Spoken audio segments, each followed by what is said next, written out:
Every ad that you've ever scrolled past has been writing a plan for your life.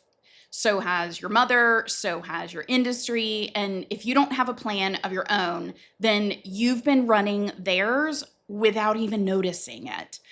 That's why you hit every goal on your list and you still feel somehow like you missed.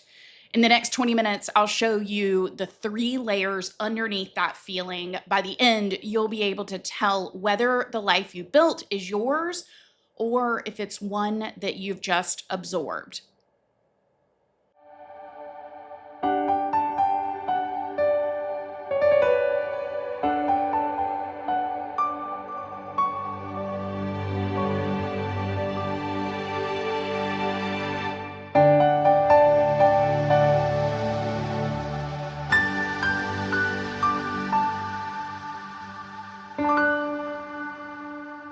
I work with women who did everything right. They went to the top schools, they got the title, the marriage, the kids, the business. From the outside, the life looks completely correct.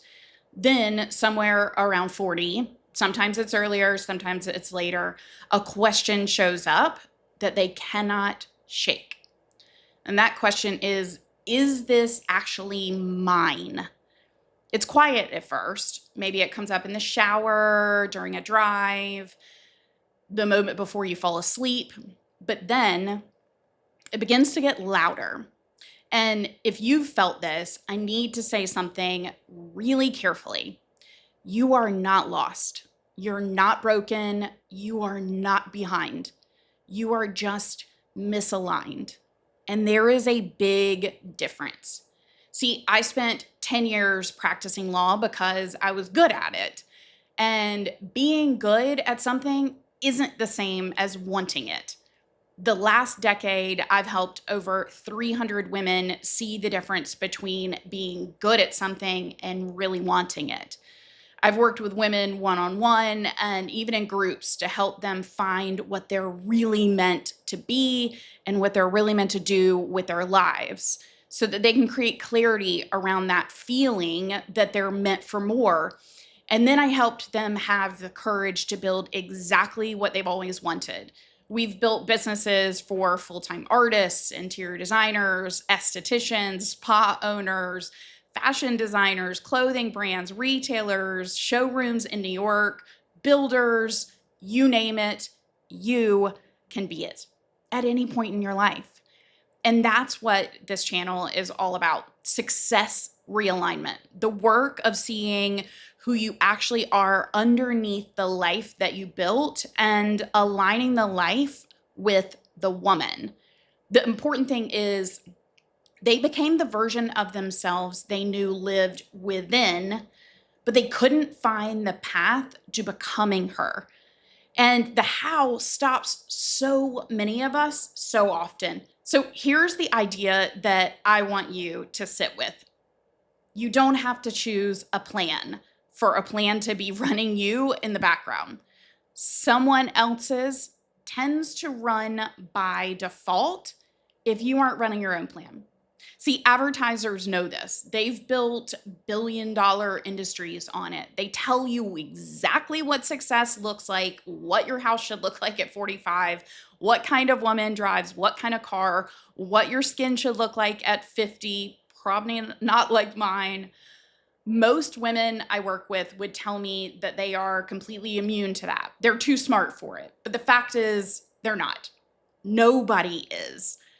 20,000 exposures a year for 30 years adds up to a definition of what the advertisers want you to believe is a good life.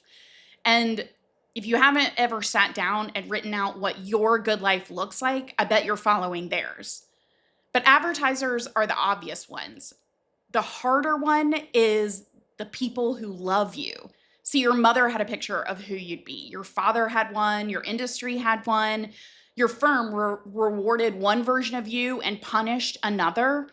The smartest professor you ever had pointed at one path and said, that's where the serious people go.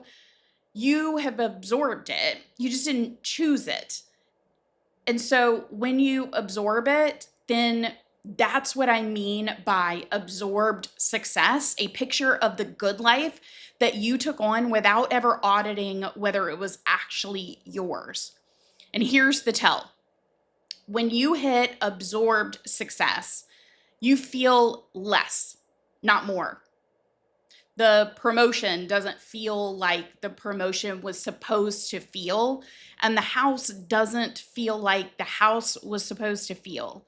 You're supposed to have felt like you arrived, but for whatever reason, somehow you feel emptier. And that is not ingratitude, but it is data, and it's important. I know all of this because I lived it, and I built a career that most lawyers would protect with their lives. And one afternoon, I watched my 8-year-old daughter playing pretend with the phone at her ear. She was typing obsessively on the other hand, talking, typing, talking, typing. And that was her picture of her mother and what she did. I didn't cry. I didn't have a breakdown. I just got very quiet because I'd already built one exit. I'd already left law. I was a coach by then. And here I was building a second prison, always on my phone, never looking up, never being present for the life I supposedly built because this is the one that I wanted. The work wasn't the problem. The picture I had absorbed of what success had to look like, that was the problem. That brings us to what I call the 3 layers. So the first layer is the role. It's what you do. It's your title, the costume, if you will. It's the answer you would give at dinner parties. It's the first sentence probably on your LinkedIn. It's probably also what your mother brags about. So here's what makes the role kind of tricky. You didn't pick it the way that maybe you think you did. You picked it from a menu somebody else wrote. The serious careers, the ones that get respect in your particular zip code. I worked with a woman who'd made partner at her firm at 36. She was top of her class in undergrad. Her father was a lawyer. Her uncle was a judge. Nobody had ever sat her down and asked if she actually wanted to argue for a living. They asked her where she'd applied. She'd picked the highest ranking school that took her, the highest paying law firm that took her, and spent the next 8 years wondering why the partnership felt like a sentence instead of an arrival. The role fit her family. The problem was it never fit her. So here's the question I want you to sit with. If your title disappeared tomorrow, the business card, the LinkedIn header, the way you introduce yourself at parties, all of it was gone. What's the first true sentence you could say about who you are? See, most women answer this wrong on the first try. They reach for another noun. I'm a mother, I'm a wife, I'm a founder. And all of those are still forms of costumes, just kind of less professional ones. Or they reach for adjectives. I'm driven, I'm curious, I'm ambitious. And that's a dating app, not a woman. A real answer has a shape. It's I'm a woman who. And that's not a noun. I'm a woman who verbs, sees, builds, notices, holds, reads. The verb is the woman. The noun was a costume that she put on top of it. I had a client who'd been in pharmaceutical sales for 20 years. Excellent at it. The money was great. When we sat down together, though, the real sentence was this: I'm a woman who sees what kind of beautiful art belongs in this space. I walk into a house and I know what it wants to have on its walls. She'd been seeing space since she was 8. The pharma rep was the costume. The seeing is what came first. So here's the test for whether you've found your real one. It was already true when you were 8, and then the role came later. If you can finish, I'm a woman who, in under 10 seconds with a verb, that was true at 8, then you found it. If you can't, the role is still doing the talking, not the woman. So I want you to sit with that question until you can answer it, and answer it in a way that would be true to you and only you when you were 8. Now, the second layer is the resume. And it's not the document. It's the internal scoreboard that I know I lived by for so long, and so many of us do. I'm not talking about the PDF that you send to a recruiter. I'm talking about the scoreboard that runs inside your head. The one that says, I'm on track when you hit the next number, and I'm behind when you don't.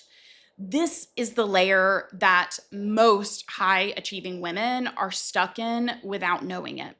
See, you collect wins because you're good at collecting wins. The promotion, the publication you're featured in, the acquisition, the speaking gig, the next number. Each one releases the same chemistry as the last one. So you keep collecting. And here's what most women never end up realizing. The resume feels like progress, but it's not the same thing as progress. Progress has a direction. The resume, it only measures distance. Think of it this way. Most high achieving women have a great odometer, but no compass. They can tell you exactly how far they've gone. They can't tell you which direction. The resume is the odometer, measuring how far you've gone. The next question is the compass. Look at the last 5 things that you've achieved, the ones you'd put on a list if somebody asked what you've done this year. For each one, I want you to ask this. Did this bring me closer to the woman I actually am, or further away? Or do I even know? Most women can't answer that very fast or at all. And I want you to sit with why. If you can't answer fast, it's because you've been measuring the wrong thing for a long time. You've been counting wins and you haven't been checking direction. And here's what's at stake in the answer. Every single win in the wrong direction does 2 things at once. It takes you further from yourself, and it makes leaving harder. Because now there's more behind you, more invested, more to lose, more people watching. That is the trap of the resume. The longer you climb in the wrong direction, the more it costs you to stop. Realignment doesn't actually get harder. The story you tell yourself about what you'd be walking away from gets louder. Big difference. I worked with a woman who'd made VP at 32, senior vice president at 36, C-suite at 40. Each promotion came because she was excellent and because somebody offered. But she never sat down and asked if she wanted the next rung. She just took it because taking it was what excellent, performing, high-achieving women did. And then at 47, she had the corner office, the equity, the board seat, and she could not remember the last time she had been excited about a Monday. The resume had been writing her calendar for 15 years, and she had completely forgotten that she got a vote. I want to be clear about something. This is not a question about regret. You did the things that you did for really good reasons. You were excellent at them, and the work was real. The question is, which wins fed the woman and which ones fed the costume? Almost every woman I work with finds both on her list when she looks honestly. Some wins made her feel a little bit more like herself. The project that she fought for, maybe the hire that she made, the moment that she finally said no to something that she internally knew wasn't a fit, and others made her feel further away. The promotion that she took because it was offered, the high profile client that she worked with, even though it didn't feel like a fit, the deal she closed because it was big, the role she stayed in because leaving would have looked strange to everyone else in her life. The work is sorting them. You don't throw the resume away. You just learn to read it differently. Because once you can see which feeds the woman, you have a filter then for the next 10 years. And you stop chasing the wins that feed the costume, and you start chasing the wins that feed the woman. That's the difference between climbing and realigning. And boy, does it feel different. Okay, the third layer is the one that I do the deepest work in with my clients, and it's the survival story. It is the narrative running underneath everything. The story about why you had to perform, achieve, hold it all together. And the big thing is that you didn't write this survival story as an adult. You wrote it most likely as a child to stay safe, to stay loved, to stay useful, to stay chosen. And you probably don't even remember writing it. You just think it's the truth. You think it's just how the world works. And boy, did I believe that forever. The high achieving woman almost always carries one of 4 survival stories. So I'm going to name them. The first is I am loved when I produce. You learned early that approval came when you performed. Failed, the room got cold. So you built a life where you're always producing. Rest in your body doesn't feel like rest. It tends to feel a little bit more like danger. The second is I am safe when I'm useful. You became the helper early on. Maybe a parent was sick or struggling. You learned to read the room, anticipate the need, fix it before anyone asked. And 30 years later, you're the woman everyone leans on. Exhausted, but you can't stop. Now, the third is I'm chosen when I'm exceptional. You were maybe the gifted one. You learned that being ordinary meant being invisible. So you grew into a woman who can't tolerate being adequate at anything. From the outside, ambition. From the inside, it's terror. And then the fourth, I keep it together so nobody else has to. Maybe this is the oldest daughter, most likely, the one who held the family together when something cracked. You don't ask for help. You don't take the sick day. You don't let anyone see you cry, because in your story, the woman who falls apart takes everyone else down with her. Whichever one of these landed, that's the story that's been writing your life.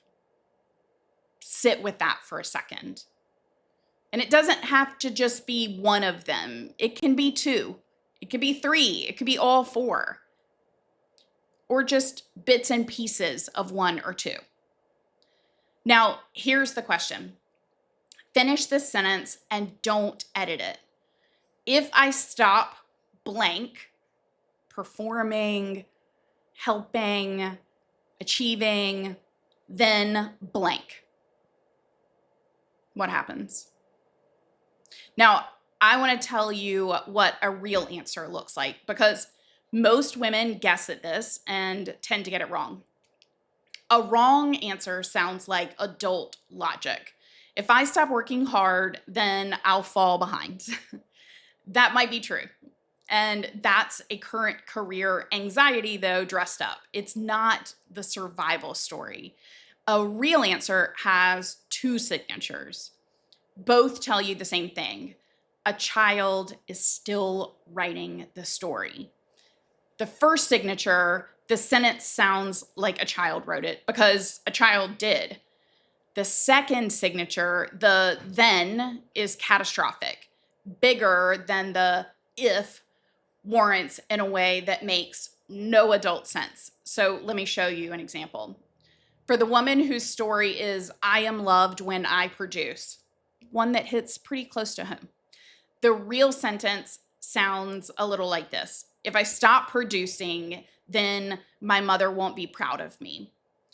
Her mother might be 80 or dead for 12 years. It doesn't matter. The 8-year-old is still the one writing that story.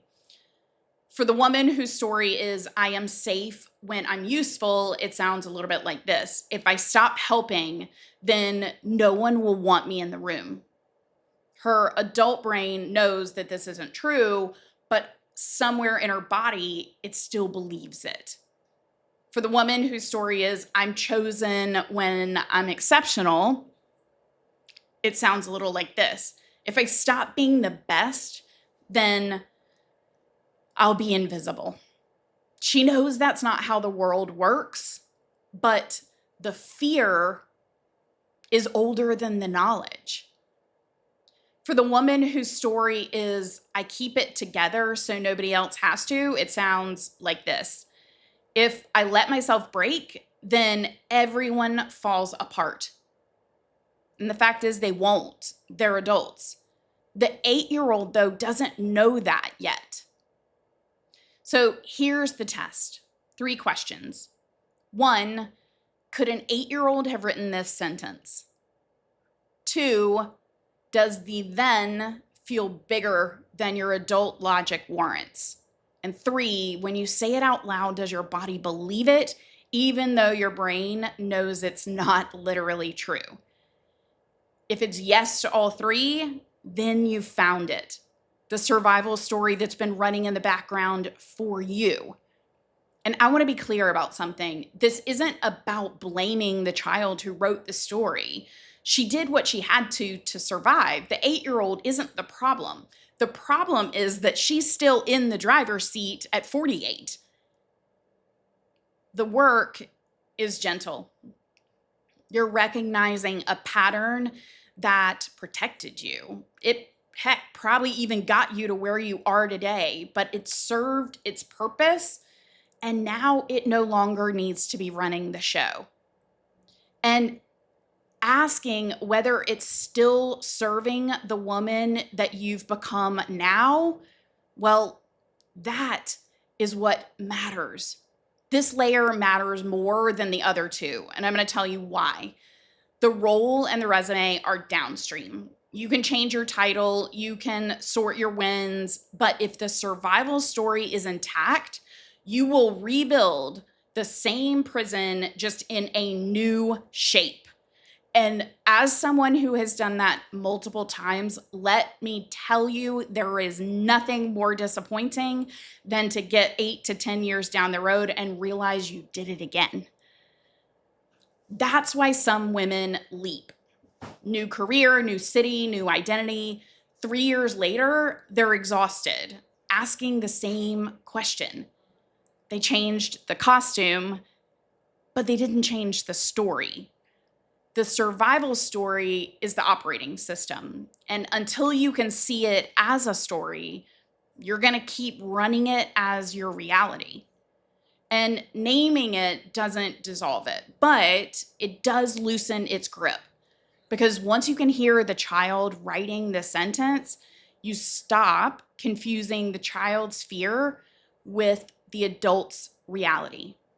And that is the real work that is going to unlock something to get you to reach within your soul and do the thing that you are meant to do. Because when a woman sees those 3 layers clearly, the role, the resume, the survival story, something happens. The fog lifts. She stops mistaking the costume for the woman, and she can finally see what's underneath. That's what seeing looks like. The first move in the work that I do: see, choose, become. In the next episode, I'm going to walk you through what comes after the seeing, the methodology, see, choose, become. And I'm going to tell you the full story of a woman who used it to leave a career that she was excellent at and build the one that she was actually built for. So here's what I want from you before then. If one of those 3 layers landed harder than the others, tell me which one in the comments. Role, resume, or survival story. I read every comment on this channel. I can promise you it is not a robot responding. It is me. See, the life you always wanted is actually closer than you think. You just stopped letting someone else describe it for you. Now, if you're ready to get started building that new version of you, then I will see you next week in the next episode. Thank you so much for joining us for this episode of the Sallie Ogden Show. I will see you next time.